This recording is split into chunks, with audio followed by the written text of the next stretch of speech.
ಈಗ ಪತ್ರ ಓದೋ ಸಮಯ ಆಯ್ತು. ಪತ್ರವನ್ನ ಯಾರು ಎಲ್ಲಿಂದ ಬರೆದಿದ್ದಾರೆ ನೋಡೋಣ ಬನ್ನಿ. ಬಹಳ ವಿಶೇಷ ಅಂದ್ರೆ ಗುರುಜಿ, ಈ ಪತ್ರವನ್ನ ತಮಿಳುನಾಡಿನಿಂದ ಕೃಷ್ಣಪ್ಪ ಅನ್ನೋರು ಬರೆದಿದ್ದಾರೆ. ಕನ್ನಡದಲ್ಲೇ ಬರೆದಿದ್ದಾರೆ. ಬೃಹತ್ ಬ್ರಹ್ಮಾಂಡ ಕಾರ್ಯಕ್ರಮಕ್ಕೆ ವಂದನೆಗಳು ಅಂತ ಹೇಳ್ತಿದ್ದಾರೆ. ಶ್ರೀ ನರೇಂದ್ರ ಬಾಬು ಶರ್ಮಾ ಗುರುಜಿ ಅವರಿಗೆ ಕೋಟಿ ಕೋಟಿ ನಮಸ್ಕಾರಗಳು ಅಂತ ಹೇಳ್ತಾ ಇದ್ದಾರೆ ಗುರುಜಿ. ಅವರ ಸಮಸ್ಯೆ ಏನಂದ್ರೆ, ಗುರುಜಿ ನಮ್ಮ ಮನೆಯಲ್ಲಿ 17 ವರ್ಷದ ಹಿಂದೆ ಒಂದು ಹುತ್ತ ಬೆಳೀತು ಗುರುಜಿ. ಅದರಿಂದ ನಾವು ತುಂಬಾನೇ ಕಷ್ಟ ಅನುಭವಿಸಿದ್ದೇವೆ. ನನ್ನ ಅಕ್ಕನ ಮಗಳನ್ನೇ ನಾನು ವಿವಾಹವಾದೆ. ಆದ್ರೆ ನಾವು ವಿವಾಹವಾಗಿ 22 ವರ್ಷ ಆಗಿದೆ. 4 ಜನ ಮಕ್ಕಳಿದ್ರು. ಅದರಲ್ಲಿ 2ನೇ ಮಗಳು 3ನೇ ಮಗ ಸಾವನ್ನ ಅಪ್ಪಿದ್ದಾನೆ. ದಯಮಾಡಿ ಇದಕ್ಕೆ ಕಾರಣ ಏನು ಅಂತ ತಿಳಿಸ್ಕೊಡಿ ಅಂತಿದ್ದಾರೆ.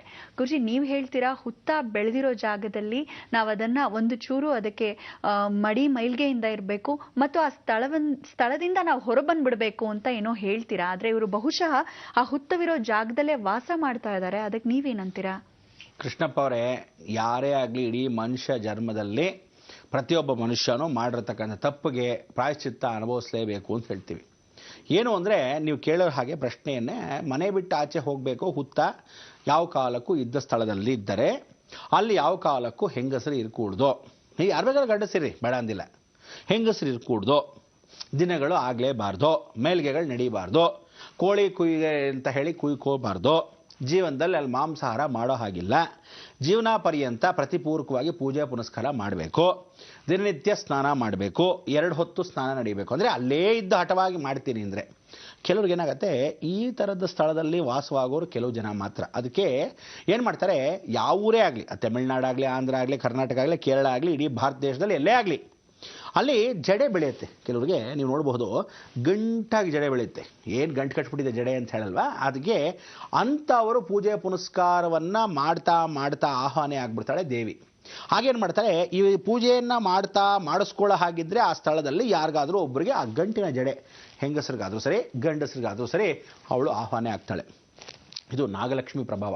ಅದಕ್ಕೆ ಅವಳನ್ನೇನು ಹೇಳ್ತೀವಿ, ಮುತ್ತಿನ ಪರಿಪೂರ್ಣವಾಗಿರ್ತಕ್ಕಂಥ ಜಡೆ ಮುನೀಶ್ವರ. ಅದಕ್ಕೆ ಮುತ್ತಿನ ಜುಡಿ ಮುನೀಶ್ವರದಲ್ಲಿ ನಾಗಮ್ಮ ಇದ್ದಾಗ ಮುತ್ತು ನಾಗಮ್ಮ ಅಂತ ಕರಿತೀವಿ. ಅದಕ್ಕೆ ಎಷ್ಟೋ ಜನ ಈ ಮುತ್ತು ನಾಗಮ್ಮ ಅಂತಕ್ಕಂಥವಳನ್ನ ಸ್ಮರಣೆ ಮಾಡ್ಕೊಳ್ಳೋದು ಭಾಳ ಕಷ್ಟ. ದೇಹವು ಹಾವಿನ ಸ್ವರೂಪದಲ್ಲಿ ಮಡಿ ಆಚರಣೆಯಲ್ಲಿ ದಿನಗಳು ಕೆಲವರಿಗೆ ನಿಂತು ಹೋಗುತ್ತೆ. ಅಂಥವರು ಪೂಜೆ ಪುನಸ್ಕಾರವನ್ನು ಮಾಡ್ಕೊಳ್ಳೋಕೆ ಶುರು ಮಾಡಿಬಿಡ್ತಾರೆ. ಮನೆಯನ್ನು ಬಿಟ್ಟು ಹೋಗಬೇಕು. ಹಾವು ತಲೆ ಒಳಗೆ, ನಮ್ಮ ದೇಹದಲ್ಲಿ ತಲೆನ ಹೀಗೆ ತಲೆ ಇಣಕ್ಕೆ ನೋಡಲ್ವ, ಹಾಗೆ ಮನೆ ಒಳಗೆ ಸುಮ್ಮನೆ ಹಾವು ಇಣಕ್ಕೆ ನೋಡಿದ್ರೆ ಮನೆ ಬಿಡು ಅಂತೀವಿ. ಅಂಥದ್ರಲ್ಲಿ ಹಾವು ಮನೆ ಒಳಗೆ ಪ್ರವೇಶ ಮಾಡಿಬಿಟ್ರೆ ಗತಿ ಅದೋ ಗತಿ, ದಯವಿಟ್ಟು ಮನೆ ಬಿಟ್ಟು ಬೇಗ ಹೊರಡಿ ಅಂತೀವಿ. ಕೇಳಲ್ವೇ? ಆದರೆ ಹುತ್ತವನ್ನು ಬೆಳೆದಿರೋ ಜಾಗದಿಂದ ದೂರ ಇರಬೇಕು ಅಂದರೆ ಮನೆ ಒಳಗೆ ಹುತ್ತ ಇಳಿದ್ರೆ ಮನೆ ಬೀಳಿಸೋವರೆಗೂ, ಮನೆ ಮುರಿಯೋವರೆಗೂ, ಮನೆಯಿಂದ ಎಲ್ಲರನ್ನೂ ಮುಗಿಸೋವರೆಗೂ, ಛಿದ್ರ ಮಾಡೋವರೆಗೂ ಅದು ಬಿಡಲ್ಲ. ಅದಕ್ಕೆ ಯಾಕೆ ಆಗಬೇಕು ನೋಡಿ. ಈಗ ನಿಮಗೆ ಮಗುಗಳು ಅಂದರೆ ಮಕ್ಕಳಿಬ್ಬರು ಹೋದ್ರ ಕಾಲವಾದ್ರ ಓದಿದ್ದು ಅಂತಕ್ಕಂಥದ್ದು ಕಾರಣ ಬೇರೆ, ಹೇಗೆ ಹೋದ್ರು ಅನ್ನೋದು ಮುಖ್ಯನಾ. ಅದಕ್ಕೋಸ್ಕರ ದಯವಿಟ್ಟು ಇರ್ತಕ್ಕಂಥ 2 ಮಕ್ಕಳನ್ನಾದರೂ ಕಾಪಾಡ್ಕೊಳ್ಳೋಕ್ಕೆ ನೀವು ಮಾಡ್ಬೋದಾದರೂ ಏನು ಅಂದರೆ, ಬೇರೆ ಮನೆಗೆ ಹೊಟ್ಟೋಗೋದು, ಆ ಮನೆನ ಹಾಗೇ ದೇವಾಲಯವಾಗಿ ಕನ್ವರ್ಟ್ ಮಾಡಿಬಿಡೋದು.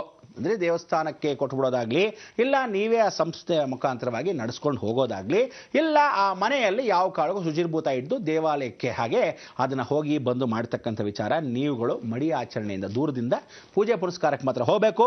ವರ್ಷ ಸೃಷ್ಟಿಗೆ ಆಶ್ಲೇಷ ನಕ್ಷತ್ರಕ್ಕೆ ಮನೆಯಲ್ಲಿ ಪೂಜೆ ಪುನಸ್ಕಾರ ಈ ರೀತಿ ಮಾಡಿಕೊಂಡ್ರೆ ಖಂಡಿತ ಉತ್ತಮ. ಆದರೆ ಹೆಂಗಸರು ಮಾತ್ರ ದಯವಿಟ್ಟು ದಿನಗಳಿದ್ದರೆ, ಮೈಲಿಗೆಗಳಿದ್ದರೆ ಈ ಮನೆ ಪ್ರವೇಶಗಳು ಮಾಡಬಾರ್ದು. ಮನೇಲಿ ಹಾಗೆ ಇದ್ದು ಓಡಾಡ್ತಿದ್ರೆ ಒಂದು ಚೂರು ಮೈಲಾದ್ರೂ ಕಾಣಿಸ್ಕೊಂಡ್ಬಿಡ್ತಾಳೆ. ಅದಕ್ಕೆ ಹೇಳೋದು, ಮೂಗುತ್ತ ಅಂತ ಕೆಲವರು ಹೇಳ್ತಾರೆ. ಮೂಗುತ್ತದಲ್ಲಿ ರಂಧ್ರವೇ ಇಲ್ಲ, ಹಾವು ವಾಸ ಆಗಿರಲ್ಲ ಅಂತ. ಆದರೆ ಪ್ರಕಟವಾಗ್ತಾಳೆ ಅವಳು.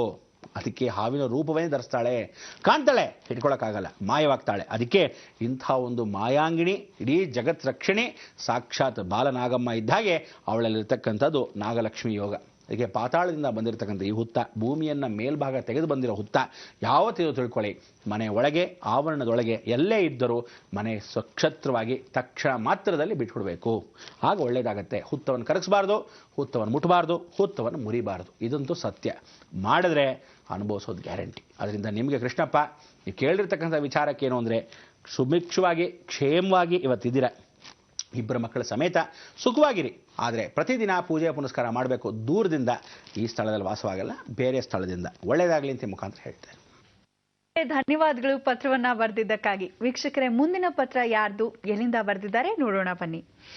ಗುರುಜಿ, ಈ ಪತ್ರವನ್ನ ರವಿ ನಂದನ್ ಅಂತ ಬರೀತಿದ್ದಾರೆ ಮೈಸೂರಿನಿಂದ. ಅವ್ರು ಹೇಳ್ತಿದ್ದಾರೆ, ಗುರುಜಿ ನಮಸ್ತೆ, ನಾವು ಮೈಸೂರಿನಲ್ಲಿ ಬಾಡಿಗೆ ಮನೆಯೊಂದರಲ್ಲಿದ್ದೀವಿ. ಆದ್ರೆ ನಮ್ಮ ಸ್ವಂತ ಮನೆ ಊರಿನಲ್ಲಿದೆ. ಆ ಮನೆಯಲ್ಲಿ ನಮ್ಮ ಅಜ್ಜಿ ಒಬ್ಬರೇ ಇರ್ತಾರೆ. 3 ವರ್ಷಗಳ ಹಿಂದೆ ದೇವರ ಗದ್ದಿಗೆ ಮನೆಯೊಳಗೆ ಗೂಬೆ ಮರಿಗಳು ಬಂದ್ಬಿಟ್ಟಿತ್ತಂತೆ ಗುರುಜಿ. ಯಾರೋ ಇದು ಗೂಬೆ ಮರಿಗಳು ಅಂತ ಹೇಳಿ ತುಂಬಾ ಪುಟ್ಟ ಪುಟ್ಟ ಮರಿಗಳಂತೆ, ಅದ್ 3 ತಗೊಂಡೋಗಿ ಆಚೆ ಹಾಕ್ಬಿಟ್ರಂತೆ. ಅಂದಿನಿಂದ ತುಂಬಾನೇ ಕಷ್ಟ ಅನುಭವಿಸ್ತಾ ಇದೀವಿ ನಾವು, ಇದಕ್ಕೆ ಏನ್ ಮಾಡ್ಬೇಕು ದಯಮಾಡಿ ತಿಳಿಸಿ ಅಂತ ಕೇಳ್ತಿದ್ದಾರೆ. ಅದು ದೇವರ ಗದ್ದುಗೆ ಮನೆಗೆ ಬಂದಿದೆ ಅಂತ ಅವ್ರಿಗೆ ಸ್ವಲ್ಪ ಚಿಂತೆ ಆಗಿದೆ ಅಂತೆ ಗುರುಜಿ. ನೋಡಿ, ಗೂಬೆಗಳು ಅಂತಕ್ಕಂಥದ್ದು ಮೊದಲಿಂದ ಹೇಳಿದೆ ಮಹಾಲಕ್ಷ್ಮಿ, ಎತ್ಕೊಂಡು ಹೋಗಿ ಬಿಸಾಕಬೇಡಿ, ಕಾಪಾಡ್ಕೊಂಡು ನೋಡ್ಕೋಬೇಕಾಗಿತ್ತು, ನೋಡ್ಕೊಂಡಿಲ್ಲ. ಏನು ಮಾಡಿದ್ರೆ ಮನೆ ಆವರಣದಲ್ಲಿ ದೇವ್ರ ಗದ್ದುಗೆ ಮನೇಲಿ ಬಂದ್ರೆ ಅಂದರೆ ಅಷ್ಟೈಶ್ವರ್ಯಗಳನ್ನು ಕೊಡ್ತಕ್ಕಂಥದ್ದಾಗ್ತಿತ್ತು. ಕೇವಲ ನೀವು ಅಕಸ್ಮಾತ್ ಆ ಗೂಬೆನ ಕೂತ್ಕೊಂಡಿದ್ದರೆ, ಮನೆ ಮೇಲೆ ಕೂತ್ಕೊಂಡ್ರು, ಮನೆ ಒಳಗೆ ಕೂತ್ಕೊಂಡ್ರು, 10 ವರ್ಷದಲ್ಲಿ ಅಂದರೆ 10 ದಶಾಭುಕ್ತಿ ರಾಕ್ಷಸ ಸ್ವರೂಪದಲ್ಲಿ 10 ದಶಾಭುಕ್ತಿ ಅಂತ ಕರಿತೇವೆ. ಆ ವಿಮರ್ಶ ತಾರೆಯಲ್ಲಿ ನೀವು ನೋಡಬಹುದು 10 ವರ್ಷದಲ್ಲಿ ಮನುಷ್ಯ ಎಷ್ಟು ಕೋಟ್ಯಾಧೀಶ್ವರನ ಮಾಡ್ತಿತ್ತೋ ಖಂಡಿತವಾಗಿ ಎಷ್ಟೋ ಜನ ಕೋಟ್ಯಾಧೀಶ್ವರಾಗಿದ್ದಾರೆ. ಬೇವಿನ ಮರ ಪೂಜೆ, ಶಮಿ ವೃಕ್ಷದ ಪೂಜೆ, ಔದುಂಬ್ರ ವೃಕ್ಷ ಅಂದರೆ ಅತ್ತಿ ಮರದ ಪೂಜೆ, ಈ ರೀತಿ ಮಹಾಲಕ್ಷ್ಮಿ ಎಲ್ಲ ವಾಸವಾಗಿರ್ತಾಳೋ ಈ ಲಕ್ಷ್ಮೀ ವಾಸವಾಗಿರ್ತಕ್ಕಂಥ ಪೂಜೆಗಳನ್ನು ನೀವು ಖಂಡಿತವಾಗ್ಲೂ ಮಾಡ್ಕೋಬೋದು. ಅದಕ್ಕೆ ಏನು ಹೇಳ್ತೀವಿ, ಕೆಂದಾವರೆ ಅಂತ ಕರಿತೀವಿ. ಕೆಂದಾವರೆಯನ್ನು ಅಕಸ್ಮಾತ್ ಸಿಕ್ಕದರೆ ಆ ಗೂಬೆಗಳ ಗದ್ದಿಗೆಯಲ್ಲಿ ಇರ್ತಕ್ಕಂಥದ್ದು ದೇವರ ಮನೆ ಗದ್ದಿಗೆಯಲ್ಲಿ ಸ್ಮರಣೆ ಮಾಡ್ಕೊಳ್ಳಿ. ಕೆಂದಾವರೆ ಅಕಸ್ಮಾತ್ ಒಂದಿಡ್ತಾ ಬಂದರೆ ಸ್ಮರಣೆ ಮಾಡ್ಕೋಬೇಕು. ಅಕಸ್ಮಾತ್ ನೋಡಮ್ಮ ಕೆಟ್ಟದ್ದು ಮಾಡೋ ಹಾಗಿದ್ರೆ ಅಥವಾ ತೀರಾ ನಮ್ಮಲ್ಲಿರ್ತಕ್ಕಂಥ ದೋಷಗಳು ಏನಾದರೂ ಇದ್ದರೆ ಅದನ್ನು ಪರಿವರ್ತನೆ ಮಾಡೋ ಹಾಗಿದ್ರೆ ನೀನು ಹೊರಟು ಬಿಡು, ನಮ್ಗೆ ಒಳ್ಳೇದಾಗೋ ಹಾಗಿದ್ರೆ ನೀನು ಮಾಡ್ಕೋ, ಆದರೆ ಈ ಸ್ಥಳವನ್ನು ಬಿಟ್ಟು ಹೋಗು, ಆ ದೋಷಗಳನ್ನ ಬಿಸಾಕಿದ್ದಕ್ಕೆ ಖಂಡಿತ ನಮಗೆ ಕೊಡಬೇಡ ಅಂತ ಹೇಳಿ ಸ್ಮರಣೆ ಮಾಡಿಕೊಂಡು ಗದ್ದಿಗೆಯಲ್ಲಿ ಇಡ್ತಾ ಬನ್ನಿ. ಆಗ ತನಗೆ ತಾನಾಗೇ ಹೋಗುತ್ತೆ. ಅಲ್ಲಿ ಏನಾಗತ್ತೆ, ನಿಮಗೇನಾದರೂ ಒಂದು ಸಿಗತ್ತೆ. ಏನು ಸಿಗತ್ತೆ? ಯಾವುದೋ ಒಂದು ರೂಪದಲ್ಲಿ, ಡಬ್ಬಿ ರೂಪದಲ್ಲೋ, ಮಣ್ಣಿನ ಗಡ್ಡೆ ರೂಪದಲ್ಲೋ, ಇಲ್ಲ ಕಲ್ಲಿನ ರೂಪದಲ್ಲೋ ದೇವಿ ಪ್ರಕಟವಾಗ್ತಾಳೆ. ಅದನ್ನು ಪೂಜೆ ಪುನಸ್ಕಾರ ಮಾಡ್ಕೋಬೇಕು. ನೀವು ಸ್ಮರಣೆ ಮಾಡ್ಕೋಬೇಕು. ಕೆಂದಾವರೇನೇ ತೊಗೊಂಬರ್ಬೇಕು, ಜ್ಞಾಪಕ ಇಟ್ಕೊಳ್ಳಿ. ಅದನ್ನು ಯಾವಾಗ ತರಬೇಕು ಅಂದರೆ ಪೌರ್ಣಮಿ ಅಮಾವಾಸ್ಯೆ ದಿವಸ ಮಠರಾತ್ರಿಯಲ್ಲಿ, ಮಧ್ಯರಾತ್ರಿಯಲ್ಲಿ ಅದನ್ನು ಸ್ಮರಣೆ ಮಾಡಿಕೊಂಡು ಪೂಜೆ ಮಾಡಬೇಕು. ದೇವ್ರ ಮನೇಲಿ ಸ್ಮರಣೆ ಮಾಡ್ಕೋಬೇಕು. ಬೆಳಗ್ಗೆ ಬೇಗ ತಣ್ಣೀರಲ್ಲಿ ಸ್ನಾನ ಮಾಡ್ಕೋಬೇಕು, ಮಧ್ಯರಾತ್ರಿಯಲ್ಲಿ ಇಟ್ಟು ಸ್ಮರಣೆ ಮಾಡ್ಕೋಬೇಕು. ಪ್ರಾರ್ಥನೆ ಮಾಡಿಕೊಂಡಾಗ ಬೆಳಗ್ಗೆ ಅಷ್ಟರಲ್ಲಿ ನಿಮಗೆ ವಿಶೇಷವಾಗಿರ್ತಕ್ಕಂಥ ರೂಪರೇಖೆಗಳಲ್ಲಿ ಬರುತ್ತೆ. ಲಕ್ಷ್ಮೀ ಡಬ್ಬಿ ಅಂತ ಹೇಳಿ ಬೆಳ್ಳಿ ಡಬ್ಬಿ ಸಿಗ್ಬೋದು, ಮಣ್ಣಿನ ಹಣತೆ ಅಂತ ಮಣ್ಣಿನ ದೀಪದ ಹಾಗೆ ಸಿಗ್ಬೋದು, ಅಥವಾ ಕಲ್ಲಿನ ರೂಪದಲ್ಲಿ ದೇವರ ಹಾಗೆ ಸಿಗ್ಬೋದು.